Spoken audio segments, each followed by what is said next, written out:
Hey guys, welcome back to the After 90 show. Slavia Prague 0, Arsenal 3, and that would be 8 clean sheets in a row, 8 wins in a row as well, and we are at the top of the league phase table in the Champions League. 4 wins out of 4, and there are a couple of games that are being played later on today, or if not now. Liverpool against Real Madrid and PSG against Bayern Munich.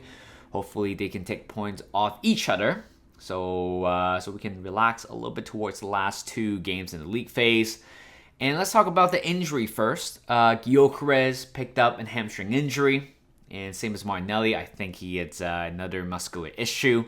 The problem is right now we cannot lose any more players up front. We already lost Madueke, Havertz, Jesus, Odegaard. You can put it that way, attacking player right now, Martinelli and Gyökeres, and they won't be back. Or at least the majority of them won't be back until the Spurs game, which will be the first game after the upcoming international break. So let's hopefully, today I'm glad there is no injuries issue. And more importantly, the game against Sunderland is going to be a tough one regardless, right? So I just hope that, Saka, Merino, Trossard can come through with it. But let's talk about the lineup. I think it's quite predictable in my opinion. I just know, Arteta's going to go there. I thought maybe Lewis Skelly coming on for Calafiori, but instead it's Hincapié coming on. And Ben White, I thought he might get a chance today, but turns out it was Jurgen Timber keeping his place.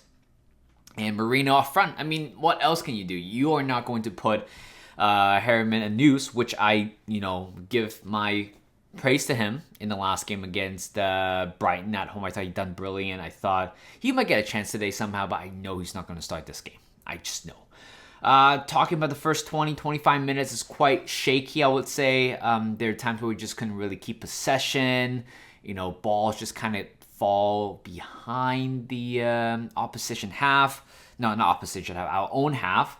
And there are a few shots, I believe, 4 to 5 shots within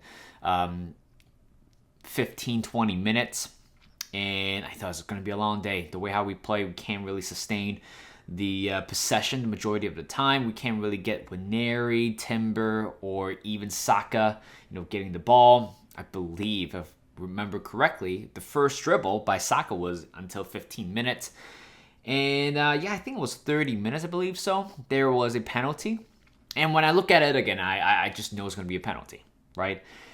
There are a few, threats from corners. I thought every time when we get that corners, I'm just kind of expecting we are going to create a threat from it to open up the game a little bit, right?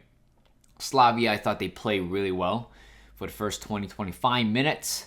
And then we couldn't really get into the opposition half, effectively. So until the first few corners came through, until the third or fourth, that's where the threat came. It was Gabriel flicked the header, probably to the front post or far post. Well, by the way, he had a very good chance, within 10 minutes with the shot. It only drags out wide. But that play, it was a clear handball by the captain. I mean, the fact that his hand was right here when Gabriel was trying to hit the ball backwards, that's going to be a penalty. I watched the replay once. It happened, very often right now. In general, if anybody have their hands up in a very unnatural position, it is going to be called a penalty. In this case, it is a penalty. Bukayo Saka steps up, drills down to the bottom right corner. At this point, I have complete faith in Bukayo Saka taking penalties right now. I think he has improved over the years. Right now, he's a big boy now, 24-year-old. And I think in terms of penalties taken, I have full confidence in him, even though Gyökeres, in my opinion, it's a better penalty taker than Saka based on the quality. And then second half, off to a great start. Within 2 minutes, Merino scored. Wow, who would have thought? Merino scored. I mean, he had done that a few times already in the Arsenal jersey, but every time when we need him, honestly, the fact that the way how he played as a false nine, I think it kind of suits better for him in the Champions League because, again, it's a different play style. If you put him in the Premier League, it's completely different. You need a little bit of a pace up front. But for Merino, it's poor defending. Nobody's marking him. Trossard, again, what a bargain when you look back at him. When we signed him almost 3 years ago, Who would have thought 25 million, 25, 27 million actually got us that quality. Banging goals for us. Keep giving us assists. He got one in the last game as well. Merino just tucks that one in. A very good volley finish. Just that, it's just cross to the middle. Doesn't even need any power. Just make good contact with the ball, and it's in. 2-0. Later on, 15 minutes after, I might be getting the minutes wrong, guys. But bear with me. In a Merino with the header. It's a poor mistake by Markovic, the goalkeeper from Slavia Prague. And but again, Merino get his head to it and just kind of heads the ball backward, and the ball just kind of rolls to the back of the net. 3-0. 3-0. 2 goals for Merino. Third goal for him for this season for Arsenal. And you can't really write this thing up. Yeah, I can say it. Merino, no problem up front. No Gyökeres, no problem, because we can still score goals. That part worries me a little bit, right?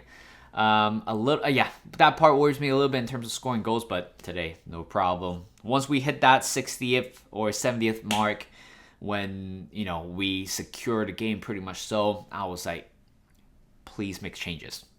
Please, Ateta. I don't want any more injuries to our team. He made changes exactly the way how I want it. Rice is off. Trossard is off. Timber's off as well. And Cappy, I'm sure, is still a fitness issue. And then a record-breaking day for Max Dowman, who came on as the youngest Champions League debutant, 15 euro, 308 days. And later on, with the last 10 minutes, Harriman News came on for Rice. And that is also a great debut for him. I thought he, did well in terms of exactly what you want him to do as a number 9, right? And there's a penalty shot towards the end. I thought, oh God, right now I almost threw the chair to the TV because I don't want to concede. Thank God VAR was there. By the way, referee's so poor today, giving out yellow cards, just stopping the game continuously, especially in the second half.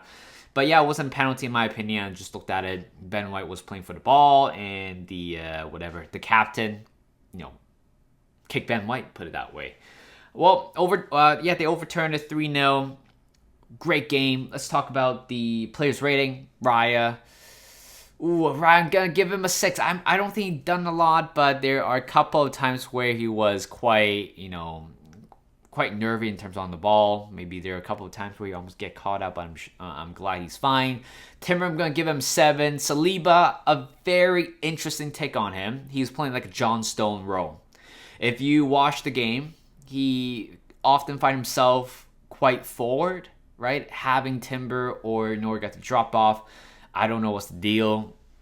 I guess it worked, even though nothing kind of came fruitful for him. I thought defensively it done well. Both him and Gabriel deserve a 7. And Cappy, I'm going to give him a 7 as well. Solid back line. Norgard, I'm going to give him a 7. Again, did what he needed to do as a platoon player with Supermendy. I thought he did well. Rice, again, I'm going to give him a 7. I feel like I'm sure this is where the rating is going to go. When they're going to give him 6, I don't think he impacted the game a lot. Came off early, but again, he's still very young. Saka, I'm give him a 7. Scored that penalty, led the team pretty well. Trossard, I'm give him an 8. I thought he done really well on the left-hand side. People often don't really rate or underrate Trossard because he is not Martinelli. He's not quick. He doesn't do anything spectacular, but when you count on him in terms of scoring goals, providing assists, he's always there. And Merino, my man of the match, 9 out of 10. I thought he was slightly sloppy at first, but then later on just slowly getting to the game, scoring 2 goals when he dropped into the middle. With the last 10 minutes, I thought he is very influential, and he scored 2 goals. That's all that matters. And right now, we've got one more game before heading to the international break. It's going to be Sunderland. It's going to be a hard one, not going to lie. Right now, I just hope that we're going to get the win. At this point, it's not that I don't care about the clean sheet, but with how many injuries that we have right now up front, all I care is score goals. Score goals and win it. Even though if we have to, concede a goal, it's fine. Just get the win. So that's it. Thank you guys for watching. Hope you guys enjoyed this video. Like this video, subscribe to my channel, and I'll see you guys in a bit.